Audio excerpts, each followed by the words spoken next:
Audience కి మనం entertainment అనేది అందుబాటులో ఉండాలి. నేనే షాక్ అవుతా, మల్టీప్లెక్స్ లో 20 రూపాయలు స్ప్రైట్ 400 రూపాయలు అమ్ముతున్నారు. అంటే దానికి అర్థం పర్థం లేదు. ఆ పాప్కార్న్ 400 రూపాయలు. ఇట్స్ మీకు టికెట్ రేట్ల కంటే ఈ ఎక్కువ ఖర్చు అనిపిస్తున్నాయి.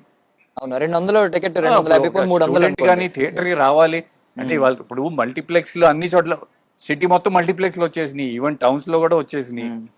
సో డెఫినెట్లీ అందరికి దగ్గరలో అందుబాటులో ఉన్న థియేటర్ కి వెళ్ళిపోవాలని ఉంటది. అండ్ యంగ్స్టర్స్ అందరికి definitely they want better experience. So theatres sound system అవన్నీ బాగున్నాయి, but at the same time ఈ కొంచెం వీటి వల్ల ఫ్యామిలీ ఆడియన్స్ కానీ చూశారు. దాదాపు మీకు 2003 నుంచి కోవిడ్ వరకు చూశారు, థియేటర్కి వెళ్ళి చూశారు. మీరు పెట్టిన రేట్లలో వెళ్ళి టికెట్ కొనుక్కున్నారు, వాళ్ళకి కుదిరితే తిన్నారు, స్ప్రైట్ తాగారు, వాట్ ఎవర్ కూల్ డ్రింక్స్ తాగారు. బట్ ఎప్పుడైతే మీకు ఆల్టర్నేటివ్ వచ్చిందో ఓటీటీ, ఇప్పుడు ప్రాబ్లం ఫేస్ అవుతున్నారు.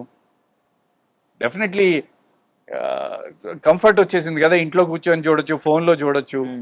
బట్ రియల్ ఎక్స్పీరియన్స్ అనేది థియేటర్ మీద, బిగ్ స్క్రీన్ మీదే. We all love. యాక్చువల్లీ మధ్యలో మనకి థియేటర్స్ కి కొంచెం గ్యాప్ వచ్చింది కోవిడ్ వల్ల, వెళ్ళలేని పరిస్థితి. సో ఆ టైంలో ఇది కరెక్ట్ గా ఆ స్లాట్ ని ఫిల్ చేసింది, ఓటీటీ వచ్చి మధ్యలో వచ్చింది. వచ్చినప్పుడు చాలా మంది ఏమనుకున్నారంటే పాజిటివ్ గా ఆలోచించారు. సరే మనం థియేటర్కి వెళ్ళిపోతున్నాం, సినిమాని అయితే మిస్ అవ్వట్లేదు, ఓటీటీ అనేది తీసుకొచ్చి కొన్ని రిలీజ్ ఆగిపోయి